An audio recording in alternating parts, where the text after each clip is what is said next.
What is the future of the comic book industry and what does it look like? Now, before you go clicking away from this video thinking like, oh, here's just another guy who's going to tell me about how the comic book industry is dying.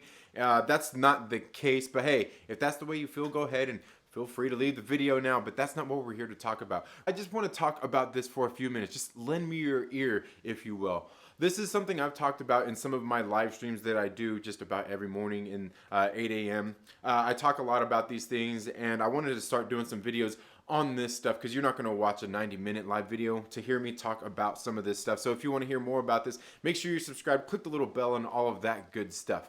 So whether you're on any range of these people, whether you think that the comic book industry is doing just fine, better than it's ever been, whether you're a comic skater or whether you're saying that the comic book industry is dying and will be dead, one thing that is undeniable is the fact that the comic book industry is changing. It is evolving just like everything else. A lot of that reason is obviously modern technology, the advances in technology. Social media has certainly played a part in that. Now we can take a look at the comic book industry and look at the big two like Marvel and DC. These are the companies that kind of really set the bar for the comic book industry. A lot of people look to Marvel and DC as that. They set the bar. They're kind of where a lot of writers and creators originally wanted to get into when they were coming up in the industry. That was the big thing. You know, they've got all the superheroes, they've got the Supermans, they've got the Spider-Mans, the Batmans, all of these great characters out there that people know and love and have a very rich history in the comic books. But we see just over time there has always been indie creators, smaller creators out there, and it's just becoming bigger the more advances in technology that has been. Now for years, there was comic book readers, collectors, and people like that saying that digital comics were going to put an end to the comic book industry. They were going to put an end to print media. They were going to put an end to local comic book shops. They were all going to shut down because of digital comic books. And here we are years later, and that's not the case. That hasn't happened yet as far as I know to anybody. The thing is there are a lot of people who want to read comic books that don't want to store all of these comic books in their houses. They don't have the space for them. So they want to read comic books, so they're willing to buy digital comic books. It hasn't affected and killed comic books yet. So that argument's kind of out the window. If anything, that's something that's more convenient and keeps more people reading. Like I said, newer readers, people who don't want to read physical comic books. There's a lot of people out there who like the digital space. And so this hasn't killed a Marvel or a DC. And, we could easily go into things like trade paperbacks and things like that, mini-series, all of these different things that the comic book industry kind of does. Instead of putting out single floppies, you get a trade paperback. So maybe you're losing sales on single floppies, but you're getting trade paperbacks. Because I'll tell you one thing for me, I'm not going to go out and spend $3.99 on a single issue comic book that I can get for my kids later at a trade paperback price and collect it in an edition that keeps their attention for a little bit more than, a half hour. So there are all these different models that even the mainstream comics do kind of go into. I mean, they go into bookstores as well as local comic book shops. There's online retailers and things like that as well. These things still haven't killed any of these comic book, the industries and things like that. You could argue that maybe local comic book shops have suffered, but again, that comes with changing with the times and the industry, keeping up with social media, keeping up with online sales and things like that. It's not saying that somebody has to do that, because my LCS certainly has a lot of success without doing online sales and things like that. So there's just a lot of things that go into play when it comes into that. But this is really about the comic book industry more so than the shops. Now you can look at this the indie comic book industry as well. You look at places like Image, who has been around for a while, Valiant Comics, all of these other publishers out there. There's Vault Comics, one of my favorite publishers out there. There's Boom Studios, there's Dynamite, IDW, did I already say Boom Studios? There's all of these different companies out there who are putting out these comic books through indie creators, creator-owned series and things like that. If you want more than just superheroes, not everybody wants to read superheroes, you can certainly reach out to any of these companies. And you know what? They haven't killed the comic book industry yet. If anything, it only expands it and gets it out to a wider audience. Now, there's a lot of things going on with there. You know, a lot of people will say about the comic book industry in general, the mainstream comic book industry, is there's a lot that it's failing and all these kinds of things due to these politics that people are putting in the comic books and things like that. Now, that's something that's certainly an argument, something to be discussed in another video, because I even have my own opinions about some of those kinds of things. But that's where some of these indie publishers come in at, where you can get these creators and do their own things, build their own worlds, create new characters, create their own worlds, just like a Marvel and DC did. And you know what? They haven't killed the mainstream comic book industry yet. If anything, there's just more doors open for more creators to get their works out there. Now, we can also take a look at crowdfunding. Crowdfunding is one of the bigger things that is really with the advent of social media and just the way technology has advanced. You now have where you're seeing more and more indie creators doing crowd-funded projects, whether it's through Kickstarter or Indiegogo, and I don't care how you feel about either one of those. These are avenues where people go and do crowd-funded comic books through. And what that means is they're getting people to invest. They're getting people to invest into their projects so they can make it come to life. And there's a variety of ways that people do that with the crowdfunding books. Now, the thing when it comes into the crowdfunding is this is one of those avenues where people are getting an audience of their own. You have to get your own audience. You don't have a publisher out there who is promoting your books or publishing in them and getting them big distribution through Diamond or anything like that. You're doing it all on your own, and this is something that is good. This is when it comes into you being the creator. What can you do? Who can you attract to you? Who can you join forces with? What can you do as a creator? And this is a good thing. This is a good and healthy part of the comic book industry, especially for those who are just wanting to get the word out there. Somebody who don't have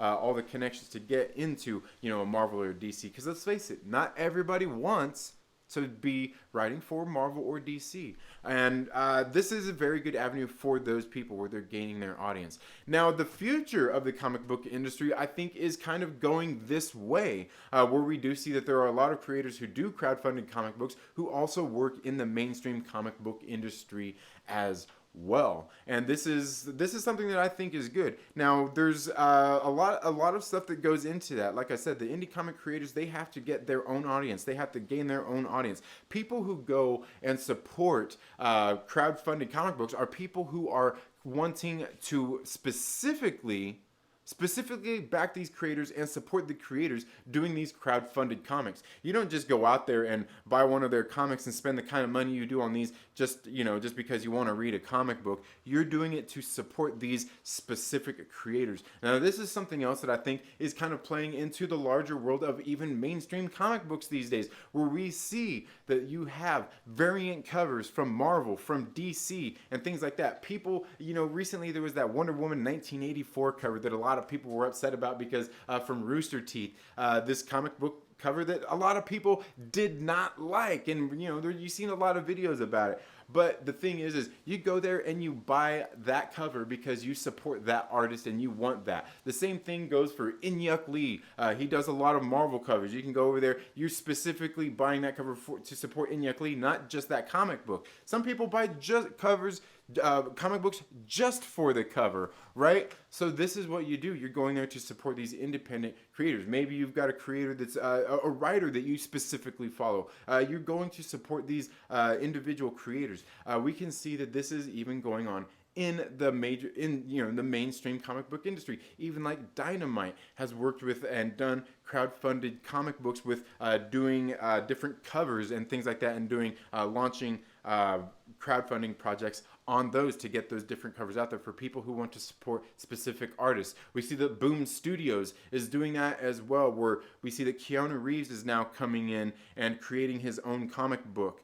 And he's an independent creator. He's never created a comic book, and he's getting essentially people who probably might not be into comic books into their local comic book shop. Maybe they want to put it on their comic book pull list and read it as it's coming out instead of waiting for those trade paperbacks that they launched their Kickstarter through. So there is an avenue, different avenues of ways for people to do this. And we see that even these mainstream comic book publishers are kind of tapping into that network as well. And obviously we see there are these independent creators, some of these crowdfunding creators who have problems with some of this stuff as well. But the thing that's undeniable is that it's all kind of changing, and maybe it all needs to, and maybe it's all for a good reason. We see that people talking a lot about the personal politics and everything in comic books. We see the divide out there with the mainstream comic book industry, with the Comicsgate, with the war campaigns. There's all these different offshoots of all of these different comic book creators. And the thing is they currently all exist. They all coexist right now. Do they all get along? Absolutely not. People out there like certain things, don't like other things. People have I don't know how strong opinions when it comes to all of these different kinds of things. Some people make them out of their own judgments. Some just simply take the word of others. But no matter how you feel about it, the things are changing. And one thing that I think would be great to see the comic book industry do, where we've seen the Marvels and the DCs, they've always stuck to their own. DC recently started doing their distribution model a little bit different, not going with the mainstream diamond distributors. And we see all of these kinds of all of these little changes happening as the industry is changing, different ways to reach different customers, to get different people into it. You can take a look at one of my favorite publishers, Impact Theory Comics. They had Neon Future. They got into the mainstream publishers. They were being distributed by Diamond after the shutdown. They went, and it was something they were looking for anyway, was the manga scene, trying to get it big there and do something like that. So what they did is they're doing their books digital. They're doing them on webtoons, and soon they will be putting out trade paperbacks of these books still. So you still got the trade paperbacks that are still kind of playing their part in all of this. Now the thing is there's maybe somewhere there should be a little bit of a mix of all of these things going into the future of the comic book industry. Because we can see that like Marvel and DC, while they do have declining sales, I would say that it's I would attribute it to more than just things like, it's the politics and things like that in the comic books. But even if there's always a certain amount of gatekeeping that goes on in the comic book community, whether it's the mainstream comic books, whether it's the Comicsgate or anything like that. And that's just something natural, and I totally get that. There's actually nothing wrong with that. People, certain publishers don't want to work with people. I get it. Certain writers, creators don't want to work with other people or publishers. Hey, that's all on you. That's on you as a creator. That's on you as a publisher. But one thing is for sure is Marvel and DC are the kind of company who want to appeal to as many readers as possible. So I think one of their things would be great to see is where they have their mainstream, their books that they're putting out through Diamond. Some of them they have taken to digital sales ever since what happened here with the pandemic. Some of them went digital. They canceled some of the series. Some of the series I haven't even heard about since I'll make videos on some of those. Just some of these books, just the way things are changing. We can see that slowly but surely all of these industries are realizing that it's time for change. Not only consumer movements where people are wanting to have different just viewpoints and things like that, not just the consumer movements, but we can see that these companies are being affected by all of this and kind of playing into that, and it's something that they need to do. Now, where we see that there is a lot of this kind of gatekeeping and things like that, it all comes down to the politics, these personal politics that have such a big part in the comic book industry these days. But not only that, but in all industries, this is something that goes on kind of across the board, whether we're talking about movies, whether we're talking about music or anything like that. The entertainment industry in general is like this, and we can see all of these industries have been changing over the last couple of decades, over the last handful of years, as technology has advanced, social media has advanced. All of these things are being affected, and you have to keep up with the times to get as many people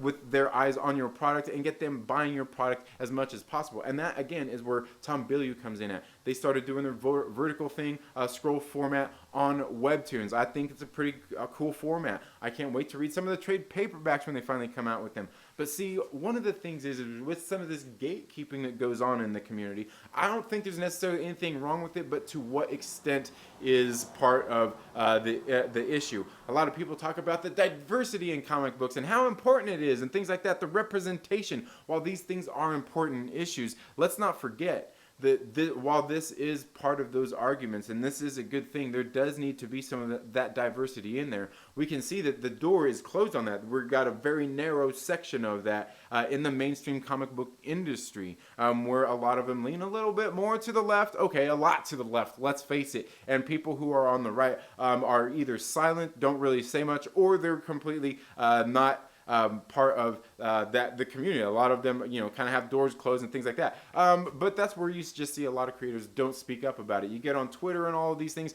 and let that get into your enjoyment of comic books. That's completely on you. You need to be looking at the art itself. Now, I do understand that some of these personal things do affect the art, and that's where things like these the Comics Gate war campaigns and all of these different things have come out of, because of some of that gatekeeping. And like I said, I don't think there's anything wrong with that, but I propose to you guys, let me know what you think about this idea.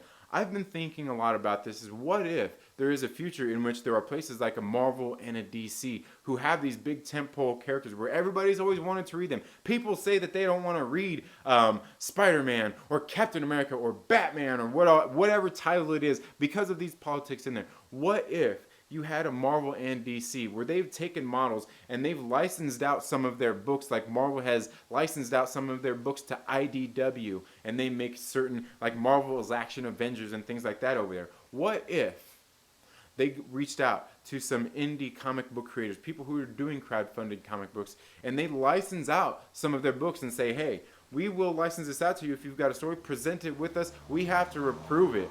We have to approve your script and everything for it to come out, for it to be published, for you to use our characters. But once approved, we will be part of the approval process along the way.